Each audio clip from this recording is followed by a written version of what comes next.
Aditya, what's your take regarding S400? We talk a lot about S24, 25 Ultra, right? Now S400 is the burning topic. Yeah. So what do you think about S400?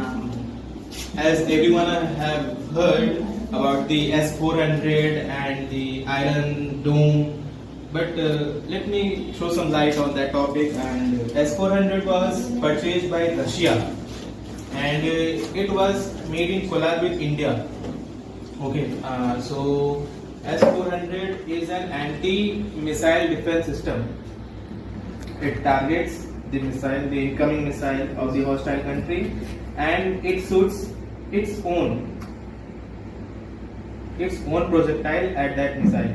So that's all about the mechanism of the S400. But as we have known, how many drones? I think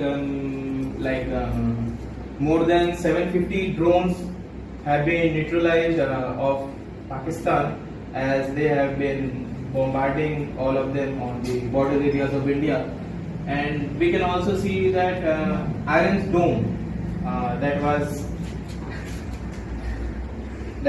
provided by the help of Israel have also been playing a big role in India's defense, and because of that, many families have slept a wonderful night at 8 May, 9 May, and till today.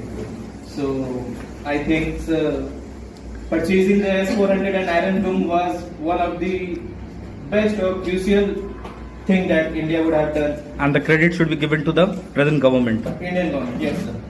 Okay. And sir, one of the thing that made that possible is obviously the GST tax.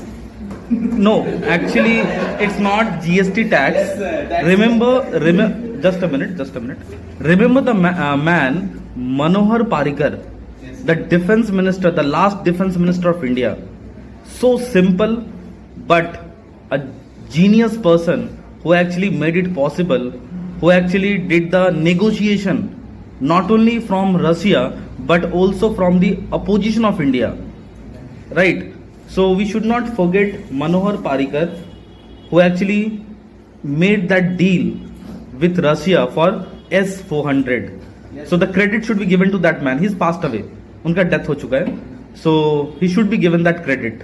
Sir, not only S400, but all the other defense systems, such as the Rafale and recently we have also heard that India has made up a deal with the France to purchase 26 Rafales